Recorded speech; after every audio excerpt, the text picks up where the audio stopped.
నమస్తే, welcome to story board.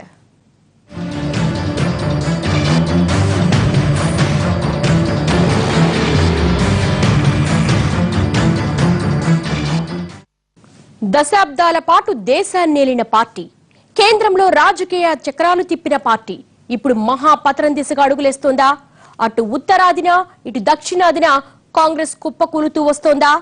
దేశవ్యాప్తంగా హస్తరేఖలు ఒక్కొక్కటిగా చెరిగిపోతున్నాయా? 130 ఏళ్ల కాంగ్రెస్ ఇక చరిత్రలో కలిసిపోనుందా? బచావో భారత్ అంటూ నినదించిన మోడీ లక్ష్యానికి తాజా ఫలితాలతో మరో 2 అడుగులు పడ్డాయా?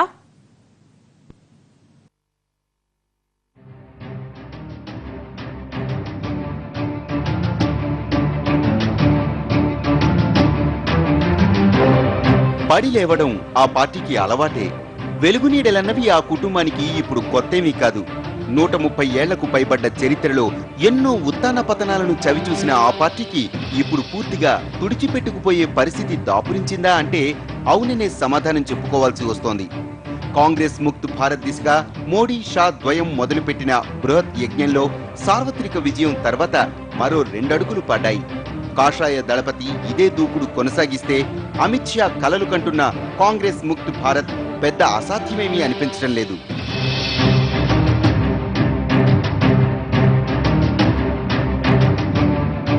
అసలు కాంగ్రెస్ అంటే అదేమీ కొలను కాదు, మండుటెండలొస్తే ఎండిపోవడానికి. అదో మహాసాగరం. ఇదే ఇప్పటి వరకు అందరి మెదళ్ల కుదుళ్లలో పాతుకుపోయిన మాట. కానీ తోడుకుంటూ పోతే మహాసముద్రాల్ని కూడా తుడిచిపెట్టేయొచ్చన్నది మోడీ నమ్మిన బాట.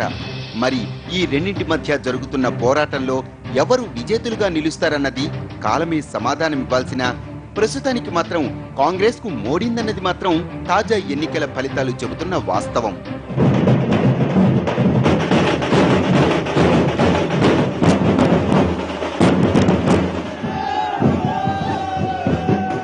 భారత రాజకీయ చరిత్రలో యావత్ భారతావనిని తనదిగా చేసుకున్న పార్టీ ఏదైనా ఉందా అంటే అది కాంగ్రెస్ ఒక్కటే.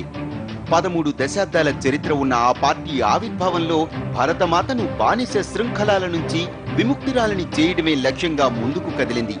ఆ లక్ష్యం చేరాక స్వతంత్ర భారతావనిని సువర్ణ భారతావనిగా అభివృద్ధి చేయటమే లక్ష్యంగా అడుగులేసింది. ఈ ప్రయాణంలో ఎన్నో ఉత్తాన పతనాలను చవిచూసిన కాంగ్రెస్ ఇప్పుడు ఊహించని మహాపతనానికి సిద్ధమవుతోందా అన్న అనుమానాలు కలుగుతున్నాయి. ఎన్నోసార్లు ప్రాంతీయ పార్టీల తుఫాన్లను కూడా తట్టుకొని నిలబడ్డ కాంగ్రెస్ ముంచుకొస్తున్న మోడీ సునామీని మాత్రం ఆది నుంచి తక్కువగా అంచనా వేస్తూ ఉంది. ఇన్నాళ్లుగా చాప కింద నీరులా ప్రబలుతూ ప్రచండమవుతున్న ప్రజా వ్యతిరేకతను చిన్నచూపు చూడటమే కాదు, తాను నమ్మిన సంకీర్ణ సూత్రాలపై అపార విశ్వాసాన్ని పెట్టుకుని ముందుకెళ్లడం కూడా ఆ పార్టీ పతనానికి కారణమవుతూ వస్తోంది. అలా చేస్తున్న ఒక్కో తప్పు ఇప్పుడు దేశవ్యాప్తంగా ఉన్న ఆ హస్తరేఖల్ని ఒక్కటొక్కటిగా చెరిపేస్తున్నాయి. మహారాష్ట్ర శాసనసభ కానీ లేదా హర్యానా శాసనసభ కానీ ఫలితాలు ఊహించిన రకంగానే ఉన్నాయి. కాంగ్రెస్కు సంబంధించి కాంగ్రెస్ అక్కడ విజయం చేకూరుతుంది, ప్రజలు విజయం చేకూరుస్తారన్న విశ్వాసము ఆ పార్టీ నాయకులకు ఏముందో మనకు తెలియదు, కానీ ఎవరికీ విశ్వాసం లేదు. నిజానికి ఒక రాజకీయ పార్టీగా ఓడిపోతామని చెప్పలేరు కాబట్టి యుద్ధంలో ఉండి వారు కూడా మేము గెలిచి తీరుతామంటారు. ఏ రకంగా ప్రజలు కాంగ్రెస్కి ఇప్పుడున్న పరిస్థితుల్లో ఓటిచ్చే అధికారానికి నిలబెట్టే అవకాశాలు లేవు. కొంతకాలం తర్వాత జరుగుతున్న పరిణామాలను చూస్తే తప్ప పాలకుల వైఖరి, అనుసరించే రీతి, ప్రజల సమస్యల మీద స్పందన, ఆచరణలో జరుగుతున్న విధానాలను చూస్తే తప్ప కాంగ్రెస్కు మళ్లీ బతికి బట్టగట్టే అవకాశం లేదు. 4 నెలల కిందటి సార్వత్రిక పతనం నుంచి పూర్తిగా కోలుకోకముందే శరాఘాతంలో మరో దెబ్బ తగిలింది. మహారాష్ట్ర, హర్యానా ఎన్నికల్లో అధికార పీఠాలనే కాదు, ఉన్న పట్టును కూడా కమలనాథులకు చేజార్చుకున్న దురదృష్టాన్ని చవిచూసింది. మహారాజకీయ చరిత్రలో ఎప్పుడు కాంగ్రెస్ లేదా కాంగ్రెస్ కూటమిదే అధికారం. కానీ ఇప్పుడు ఆ చరిత్ర కనుమరుగైపోయింది. కేవలం సీట్ల సంఖ్యలోనే కాదు, ఓట్ల శాతంలో కూడా గతం కన్నా 3 రెట్ల బలం పెంచుకున్న కమలనాథులు అధికార ఏర్పాటు కోసం కసరత్తులు చేస్తున్నారు. ఇక హర్యానాలో కూడా మొదటిసారి పూర్తి స్థాయి మెజారిటీతో బీజేపీ పీఠం ఎక్కనుంది. ఈ 2 రాష్ట్రాల ఎన్నికల ఫలితాలు బీజేపీకి కొత్త ఉత్సాహాన్నిచ్చాయి. 2 నెలల కిందటి ఉప ఎన్నికల ఫలితాలు చూపించి మోడీ హవా తగ్గుతోందని సంబరపడ్డ కాంగ్రెస్ శ్రేణులకు తాజా ఫలితాలు నిజంగా చెంపపెట్టులా పరిణమించాయి. ప్రభుత్వ వ్యతిరేకత మహారాష్ట్రలో ఉన్నటువంటి కాంగ్రెస్ ఎన్సీపీ ప్రభుత్వం చాలా సమస్యల్లో ఉండింది, చాలా వివాదాలు వచ్చాయి, వాళ్ళ మధ్య ఐక్యత లేదు, చివరికి ఆ సంఘటన కూడా నిలబడలేదు, ఇద్దరు విడివిడిగా పోటీ చేశారు. కనుక బలహీనతలు చాలా కాంగ్రెస్ పార్టీలో ఉన్నాయి. వాటన్నింటి ఫలితంగా మహారాష్ట్రలో ఈ ఫలితాలు వచ్చాయి. హర్యానాలో కూడా కొంతకాలంగా అది అధికారంలో ఉంది, కానీ అక్కడ కూడా పార్టీ మీద వ్యతిరేకత ఉంది. వీటన్నింటి వల్ల ఇటువంటి ఫలితాలు వచ్చినాయి. నిన్న మొన్నటి వరకు తమకు కంచుకోట అనుకున్న మహారాష్ట్ర, హర్యానాల్లో ఇప్పుడు కాంగ్రెస్ 3వ స్థానానికి పడిపోయింది. ఉప ఎన్నికల వాపును చూసి బలుపనుకుని భ్రమపడ్డ హస్తం నేతలు దశాబ్దాల దోస్తీలను కూడా వీడి ఒంటరిగా బరిలోకి దిగి చావు దెబ్బలు తిన్నారు. చేసేది లేక ఇప్పుడు సిగ్గు విడిచి తమ ఓటమిని మరోసారి అంగీకరించారు.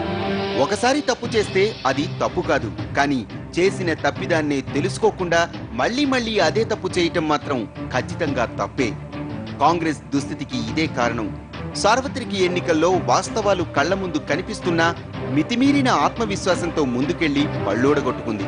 కానీ 4.5 నెలల్లో ఆ తప్పులు ఏవైనా దిద్దుకున్నారా అంటే అదీ లేదు. మళ్లీ అదే వ్యూహంతో, అదే బలహీన నాయకత్వంతో ఈ ఎన్నికల్లోనూ ముందుకెళ్లారు. యుద్ధరంగంలో ఉన్నప్పుడు మనకు తగిలే ప్రతి దెబ్బ పతనానికి బాటలేస్తుంది. కానీ ఈ యుద్ధనీతిని అర్థం చేసుకోలేకపోయిన కాంగ్రెస్ అధినేత్రి సార్వత్రిక యుద్ధంలో ప్రయోగించిన అస్త్రాల్ని ఈ అసెంబ్లీ ఎన్నికల్లోనూ ప్రయోగించి భంగపడ్డారు.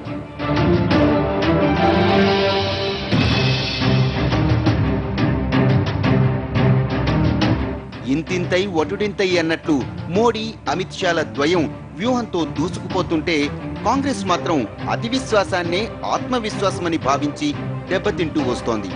ప్రత్యర్థి బలం పూర్తిగా తెలిస్తే దాన్నే ఆయుధంగా మార్చుకోవచ్చు. సార్వత్రిక ఎన్నికల్లో అమిత్ షా వ్యూహ విశ్వరూపాన్ని కళ్లారా చూసిన కాంగ్రెస్ ఇప్పుడు దాని నుంచి కూడా పాఠాలు నేర్చుకోలేక ఇలా కుదేలైపోయింది. ఇది మోడీ వ్యూహమా, కాంగ్రెస్ చేసుకునే పాపమా? బ్రేక్ తర్వాత చూద్దాం.